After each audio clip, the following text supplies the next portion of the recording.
Everyone you have ever called a friend, a family member, a partner, a colleague, everyone who has shown up for you, supported you, celebrated you, stayed close to you, has been doing it for a reason.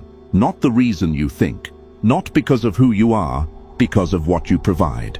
And the moment what you provide disappears, the money, the connections, the availability, the usefulness, you will discover exactly how many of those people were there for you and how many were there for what you provided. The calls become less frequent, the concern becomes less genuine, the relationship reveals itself for what it always was beneath the language it used to describe itself, a transaction. Not because they are evil, not because they are calculating, because this is how human beings are actually wired, and almost no one has ever been honest enough with you to say it directly. Until now, most men never make this discovery consciously. They make it through the specific pain of a friendship that evaporated when the success did, a family dynamic that shifted when the financial support stopped, a relationship that cooled the moment the emotional giving became less automatic. They feel the loss without naming the mechanism. Today we name it. Niccolo Machiavelli was a man who studied the courts of Renaissance Florence for his entire career, rooms full of alliances that looked like friendships, loyalty that looked like love, and concern that looked like genuine human connection. He watched all of it with the patience and precision of a surgeon, and he documented what he found with an accuracy so uncomfortable that the most powerful men of his era declared his work immoral. Then they read every page privately, because Niccolo Machiavelli did not write about human nature the way people wished it operated. He studied human behavior not as it was taught in churches or celebrated in courts, but as it actually operated in the rooms where real decisions were made.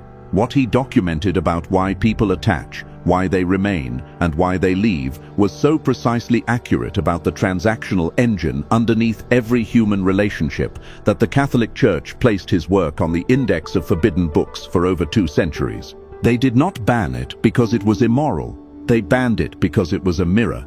And mirrors that accurate are dangerous to institutions built on the illusion that people act from love rather than interest. He wrote one line that contains the entire psychology of what this video is about to dismantle. Men are so simple and so ready to obey present necessities that one who deceives will always find those who allow themselves to be deceived. He was not writing about deception specifically. He was writing about need, the way human beings organize themselves around what they require from each other, and the way that organization is almost never what it appears to be on the surface of any relationship. Today, I am going to show you the full architecture of this, not to make you bitter, not to make you paranoid, to make you impossible to use without your knowledge again. Because the man who understands what people actually respond to, not what they say they respond to, not what they believe they respond to, but what actually governs their behavior toward him, that man is never again caught off guard by the love that disappears when the utility does. Let us start with the thing most people spend their entire lives refusing to examine. The reason the discovery hurts so much when it arrives, the reason the friendship that disappears when the success does feels like a betrayal rather than a revelation, is that you were operating under a framework that was never accurate. You believed the relationship was about you. It was never about you. It was about the version of you that produced something the other person needed. The success they could bask in proximity to, the stability they could borrow against, the availability they could draw on, the emotional labor they could consume, the resources they could access through you. That version of you, the useful version, was the relationship. And when that version became less accessible, less productive, less convenient, the relationship did not end. It simply revealed what it had always been, a function, and you were the one performing it. Here is the first uncomfortable truth, and I need you to sit with it before you dismiss it. The people who love you, the ones you are most certain love you genuinely, unconditionally, regardless of what you provide, also love you functionally, not exclusively functionally, not coldly, not without genuine warmth or authentic connection, but functionally. Your partner loves who you are and what it feels like to be with you and what that arrangement provides them. Emotional security, physical presence, financial stability, social identity, the specific comfort of having someone who knows them. Your parents love you, and they love the identity that comes with being your parent. The pride, the purpose, the validation of having raised someone worth caring about. Your friends love spending time with you, and they love what that time provides. Laughter, belonging, status by association, the emotional regulation that comes from having someone who listens. This is not a cynical observation, it is the accurate one. And the difference between the cynical framing and the accurate one is this. Understanding that love is functional does not make it less real, it makes it more navigable. Because the man who understands that relationships are maintained by value, that the warmth in his life is connected to what he provides, that warmth in exchange for, is the man who can never be blindsided when the warmth recedes. He expected it, because he understood the mechanism. Machiavelli documented this mechanism in the courts of Florence with a precision that has not been improved upon in 500 years. He wrote, "Men are driven by two principal impulses, either by love or by fear." Most people read this as a statement about leadership. It is a statement about every relationship. Love, in Machiavelli's framework, is not the romantic unconditional construct that modern culture has sold you. Love, in his framework, is attachment, the specific drawing of one person toward another because of what the proximity of that person provides. And when the provision changes, the attachment recalibrates. He was not describing exceptional people or broken relationships. He was describing the baseline architecture of human connection. The love that remains when the provision disappears is rarer than your relationships suggest. Most men overestimate how much of their relational warmth would survive if they stopped performing the function that generates it. Let us make this concrete so you cannot philosophize your way around it. Think about the friend who was always around during a specific chapter of your life, a job, a city, a social circle. When the chapter ended, the friendship did not survive the chapter.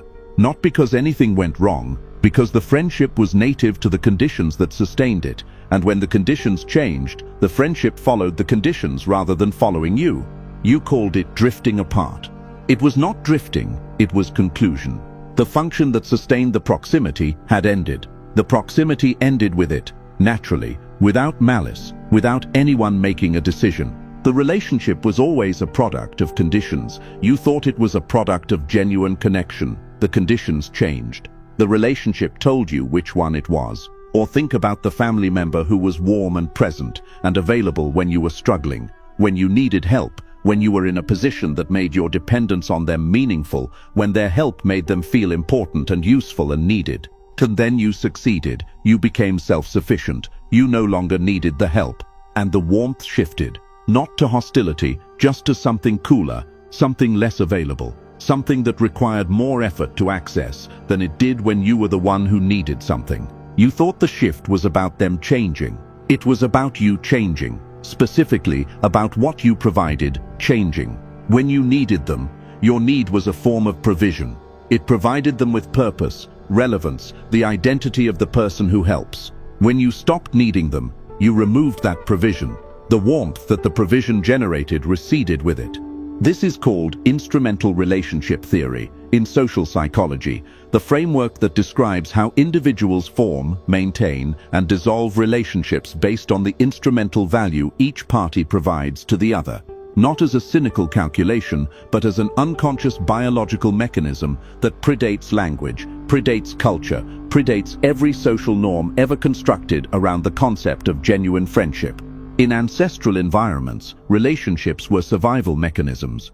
You maintained proximity to people who increased your survival probability and dissolved proximity with people who decreased it or provided no advantage. This was not a choice, it was the operating system. 5,000 years of civilization have not deleted the operating system.